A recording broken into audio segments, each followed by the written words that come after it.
Welcome, ladies and gentlemen, to another episode of Majin Starcraft, and today we're gonna have a Terran versus Zerg match between the Korean player, and as much as I can figure out, this means actually Seoyeonji, and the Zerg player, IdrA. That's right, we have IdrA, the Rage Master, here on my channel, and we're gonna have IdrA Rage. Well, at least I hope we're gonna have IdrA Rage, simply because... Oh, apparently they had some lag there, no problem, the game has restarted, and we're on the way. And I hope we're gonna have IdrA Rage simply because it's funny to watch, and it's not really an IdrA match if we don't see IdrA Rage. So far, raging for IdrA is a double-edged sword. I've seen it go very well for him, in other words, him just getting annoyed and going full rage, full on attack, and plowing through his opponent. But I've also seen rage make him make big mistakes, and I mean big mistakes, just falling into obvious traps and getting dominated. But why does IdrA usually rage? Well, one, because a lot of times he will face Terran, and he considers Terran a overpowered race. Well, he did. We'll see if after the recent, well, not so recent nerf patch, he still feels that way. And also because IdrA is a puritist APM player. Speaking of which, 250 and 250. Pro level game, guys, pro level game. Let's look at it. Income, IdrA is slowly in the lead. As I said, he is a elitist when it comes to APM. In other words, he prefers the long game, the long macro game, and we have a spawning pool up, so we won't see any fast expand for IdrA. Well, not that fast. And as I said, he prefers a macro game, a long game, and not the cheese play. He hates cheese. I've rarely seen him do cheese, and cheese is usually used in a second game if he's raged the first game. So if he loses somehow in the first game due to cheese, he will stoop solo as the cheesing in the second game. And there is that expansion for IdrA. Seoyeonji not being able to delay it with the SCV. He has scouted it, so he pretty much suspects what's going on, but he's gonna send in the scouting SCV anyway. The overlords are slowly moving on across the map. This overlord is standing right here, can't move in because the marine will try to kill it, and Seoyeonji has a nice wall in, so there won't be any Zerglings getting in this ramp. We have a command center, so he's also going for a macro game, so we are going to have a macro game, which is perfect because so far the longest game I've cast has been, what, 20 minutes? We'll see if this actually turns out to be a longer game, but the builds do suggest something like that. The scouting SCV, I believe, yes, the scouting SCV is back. The Terran right now is in a slight advantage because of the orbital command when it comes to the economy, but once IdrA gets this second expansion saturated, he will not be that far behind. Inside the production, we have the second hatchery for IdrA, overlords, a queen, speedlings, so metabolic boost. We have a barracks and a second orbital command. In other words, this will also put down a few mules before it flies here. The two Zerglings are here to stop out any pushes, but they can't run up the ramp because the marines are gonna shoot it down. We also have a factory going down and a second barracks, which is so far pretty standard. The morphing of the hatchery into the lair, so we'll see what kind of tech options IdrA chooses to go to. We also have a spine for crawler on defense, two queens ready to use infuse larva, and I believe they already have used it because there is no energy on these queens. And this is just fun to see IdrA's hotkeys for the queens, using each individual hotkey for one queen. We have more Zerglings on the way. We have the spine crawler hasn't finished. These spine crawlers take a long time to build.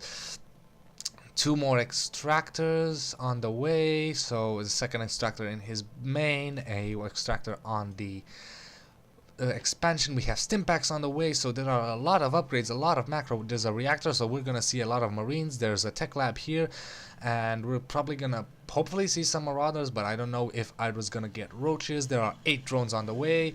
Marines are shooting down these poor Zerglings. so far. Apparently, is this going to be? That is right, we have an infestation pit. An infestation pit. Will this be used just for tech, or will we see infestors against a bio build? But so far, IdrA doesn't exactly know what's going on in this secret base, and I think right about now he should slowly decide to send his overlord to his death, i.e. move your overlord into your opponent's base and see what exactly is in here, what exactly is happening. We have the overlord spewing out some creep to get a lot of creep. As you can see, IdrA is wisely using his creep tumors to unite his two bases. A lot of players do forget to, well, a lot of non-pro players forget to do this. The speedlings on this creep are just incredibly fast, and they can get easily surrounded. We have pathogenic glands, so infestors will come into play, and we might see some fungal growth put down on the Marines. But this is for IdrA. Let's get back to full vision. This expansion is finally landed. We're gonna have the static defenses move up here, and as we can see, we have a tank, but there is no siege mode on the way. And transferring SCV is gonna shoot that poor little Zergling, and we're gonna have producing SCVs. And let's check out that income. So far, IdrA is in the ahead because the harvester count is bigger, but once those, as you can see, the orbital command is slowly kicking in, the mules are kicking in, so the income is sure to even out. IdrA securing a third base up here, and if we look on the map, a blue ball is slowly moving out, full of Marines with stim and a tank with siege mode. Now, he doesn't have a Raven out, so he won't be able to spot these creep tumors. And there's an infestor with fungal growth. Oh, that is beautiful fungal growth. All these units are just sitting here and slowly getting... And a second fungal growth. Will the Marines... All those Marines just explode. And the Zerglings coming in and taking out the tank. That was brilliant play by IdrA. You gotta love those infestors. And as I have said in an earlier video, I hate Zerg. I hate to see Zerg play. I hate to... play against Zerg, but if there's one player that I just love watching is IdrA. We have a scan going down to see what exactly is going on here. That is a bit of an oversaturation, so he could expect this third expansion, and if that third expansion comes up, there will be a big economical advantage for the Zerg player, for IdrA, while Seoyeonji is getting out a command center here, probably for his third, or might decide to go planetary fortress for defenses. I have seen this, not necessarily the best of plays, but it will increase the SCV production and will offer some very nice ground defenses. Meanwhile, let's check out the production tab. Whoa, those are a lot of production. We have armory, we have infernal pre-igniter, so Hellions will come in to roast a lot of these things. We also have, for our Zerg player, ground carapace level 1, so those Zerglings and infestors are going to get a little boost. We have Hive coming up, so we're going to have Hive techs. The third expansion is here. We might see some transitioning drones. There they are. As you can see, IdrA very smartly uniting the creep highway between all his three bases, and these Zerglings just flying across the map. We have one Zergling holding the Zalnaga tower in case of a push. Let's see what happens with this command center. Will it be a planetary fortress or a orbital command? So far, nothing. Shields for Marines is up. There are no medevacs so far. There isn't a starport. There are more factories, so we won't see any medevacs play. We might see some mechanized kind of build, because sadly Marines are just gonna fall to that fungal growth very easily. Salvaging that bunker, so let's check out the army tab. We have 117 food for IdrA, 94 for Seoyeonji. What else? Apparently, no, this will not be a planetary fortress, just moving in to secure this expansion. And once this expansion is secure, so the Terran player will be back in the economy race. Let's check out that income. We have 2,000 for IdrA, 1,500 for Seoyeonji, but IdrA already securing his fourth expansion. This is what I mean macro play. Even though they both have a lot of army and they can clearly engage one another in combat, they decide not to, and they just simply decide to spread out across the map. I saw a Marauder, meaning there's a Marauder but no concussive shells. And if we look at the units, we have Queens, Infestors, and a lot of Zerglings. The Marauders aren't going to do that much damage against those Zerglings. The Infestors might be damaged unless they can get off a very nice fungal growth.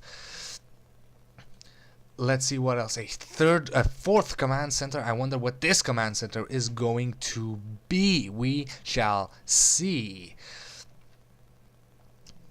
we shall see more Zerglings for IdrA, and 62, 6 infestors, 3 queens, and we have a banshee on the way, so that means that a starport is somewhere around here. Where is that sneaky little starport? There's that sneaky starport, all behind the mineral line, and we'll produce some banshees, and banshees will be very nice, and a raven to detect maybe burrowed units. These Hellions are gonna move in, scout for an expansion. This overlord will see these Hellions, so there are 2 spine crawlers on the way, and all these drones are dead. There's nothing pretty much anybody can do. There's nothing IdrA can do right now. The Zerglings finally moving in. There's a fungal growth on the Hellions, and the Hellions just die because all these Zerglings get a huge surround. If we look at the units lost tab, apparently Seoyeonji is in behind by about 1,400 minerals. Getting back to the game, the Raven is out. The static defenses are here, so I think Seoyeonji will be able to hold this, and he will be trying to secure this high yield.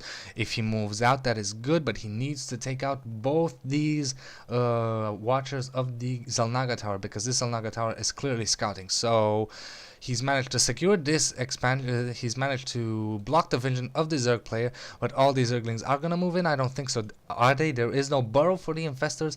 We'll see what happens. And IdrA finally decides to move out towards Seoyeonji's base, but not gonna happen. The command center is down, morphing into a planetary fortress. Very wise, because he has noticed that, oh my god, those are a lot of ultras. We have seen ultra tech for IdrA, so we have ventral sacks and Zerg melee attacks level 2, so these ultras already have ground carapace level 4, so plus 5 armor, and Kaiser blades. That is a lot. That is a lot. So IdrA right now, if we look at the army tab, is almost maxed out, 195 supply, while Seoyeonji is at 172. And if we look at the units, we have 9 ultras, 48 Zerglings, and 6 infestors, so, and a couple infested Terrans. The infested Terrans will use against this Banshee, who pretty much managed to do nothing, just hit this future hatchery a couple of times. So IdrA now securing on 1, 2, 3, 4, and 5 bases, and his main is almost mined out, but that still means it's mining. If we look at the income, they're pretty equal, because Seoyeonji has secured this high yield and has transitioned a lot of SCVs here and the mules, so this is keeping him in the race. This planetary fortress will help in the defense, but oh, and I'm missing a lot of micro action right now. But this Zergling, because of the Xel'Naga tower, if we look at IdrA's vision,